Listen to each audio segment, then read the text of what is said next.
Hello student, welcome to Daffodils online classes. आज का हमारा टॉपिक है प्रत्यय प्रकरण में अगला प्रत्यय तरप प्रत्यय। तरप प्रत्यय का प्रयोग, जैसा कि मैंने आपको बताया था कि हम अभी तद्धित प्रत्ययों को पढ़ रहे हैं और तद्धित प्रत्ययों का प्रयोग संज्ञा, सर्वनाम, विशेषण इन शब्दों के बाद में किया जाता है। तो उनमें आज अगला प्रत्यय है हमारा तरप प्रत्यय।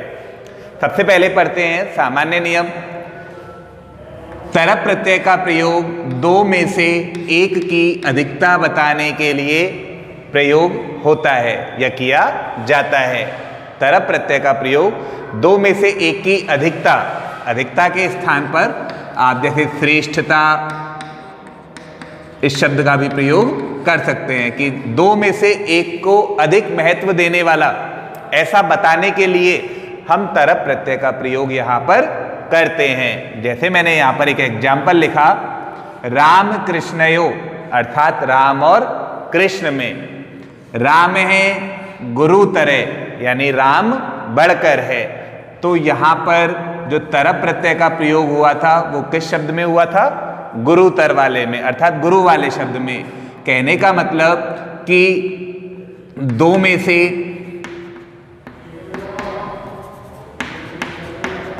एक को श्रेष्ठ बताया जाए, दो में से एक को श्रेष्ठ बताया जाए। अर्थ के अनुसार राम और कृष्ण, इन दोनों में से राम क्या है? श्रेष्ठ है, अर्थात बढ़कर है। तो जिस शब्द से, और वो शब्द कौन सा होगा? विशेषण वाला, कि जिस विशेषण शब्द से यह बताया जाए, क्या बताया जाए? कि श्रेष्ठता, गुणता, अर्थात जो विशेषण शब्द उनके लिए आया है। जैसे राम और कृष्ण में राम क्या है? बढ़कर है। तो बढ़कर, तो बड़ा है, बढ़कर या बड़ा।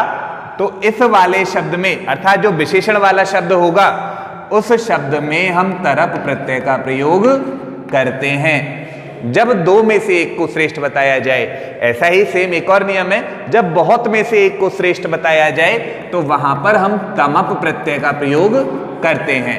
अगर दो में से एक को श्रेष्ठ बताया जाए तो तरप प्रत्यय का, और बहुत में से एक को श्रेष्ठ बताया जाए तो तमप प्रत्यय का प्रयोग वहां पर होता है। जैसे मैंने एक और एग्जाम्पल लिखा, गंगा यमुनयो, यानी गंगा और यमुना में। गंगा और यमुना में कौन? गंगा श्रेष्ठ तरा, अर्थात श्रेष्ठ है। गंगा और यमुना में गंगा क्या है? श्रेष्ठ है। तो गंगा की श्रेष्ठता बताई जा रही है। तो जिस शब्द से यह बताया जा रहा है, जिस शब्द से क्या बताया जा रहा है कि वह कैसी है, जैसे गंगा क्या है? श्रेष्ठ है। तो श्रेष्ठ वाले शब्द में ही हम तरप प्रत्यय का प्रयोग करेंगे, अन्य शब्दों में नहीं करेंगे। अब अगला नियम है हमारा सेकंड, तरप प्रत्यय के पै का लोप होकर तर शेष बचता है। यानी जो हमारा तरप प्रत्यय इस प्रकार का जो लिखा हुआ है, इसमें से पै का जब हम प्रयोग करेंगे शब्दों के साथ, तो उन शब्दों में पै का लोप होकर के केवल कौन सा भाग शेष बचता है? इसका तर भाग शेष बचता है। अगला नियम है, तरप प्रत्यय का प्रयोग पुल्लिंग में राम, स्त्रीलिंग में लता तथा नपुंसक लिंग में फल के समान चलते हैं। तरप प्रत्यय का प्रयोग पुल्लिंग में किसके समान? राम के समान। जैसे राम का रामह होता है तो तर का क्या हो जाएगा? तरह, जैसा कि हमने यहां पर प्रयोग किया था। क्योंकि राम पुल्लिंग एक वचन है तो तर का हमने प्रयोग पुल्लिंग एक वचन में ही किया था। स्त्रीलिंग में किसके समान चलते हैं? लता के समान चलते हैं। जैसे लता का लता ही होता है तो तर के स्थान पर यहाँ पर लता के अकॉर्डिंग रूप क्या लिखेंगे? तरा लिखेंगे। जैसे हमने यहाँ लिखा था, गंगा हमारा एक स्त्रीलिंग शब्द है और स्त्रीलिंग शब्द के अनुसार हमने यहाँ पे क्या लिखा है? तरा लिखा है।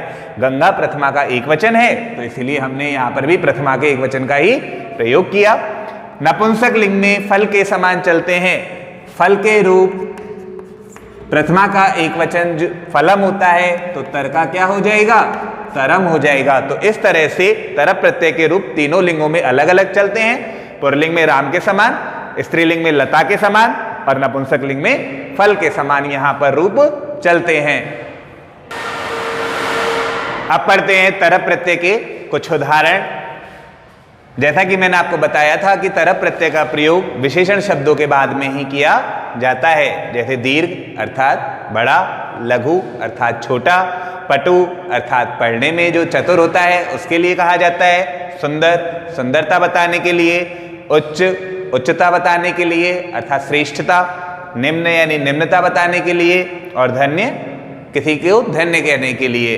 तो इस तरह से विशेषण शब्दों के बाद ही हम तरप प्रत्यय का प्रयोग करते हैं। जैसा कि मैंने आपको बताया कि तरप प्रत्यय का पुल्लिंग में तरह हो जाता है, राम के अनुसार रूप चलते हैं, स्त्रीलिंग में लता के अनुसार रूप चलते हैं तो तरा हो जाता है, और नपुंसक लिंग में फल के अनुसार रूप चलते हैं तो क्या हो जाता है, तरम हो जाता है। ये किसके अनुसार है, पुल्लिंग के अनुसार, ये किसके अनुसार है, स्त्रीलिंग के अनुसार, और ये किसके अनुसार है, नपुंसक लिंग के अनुसार।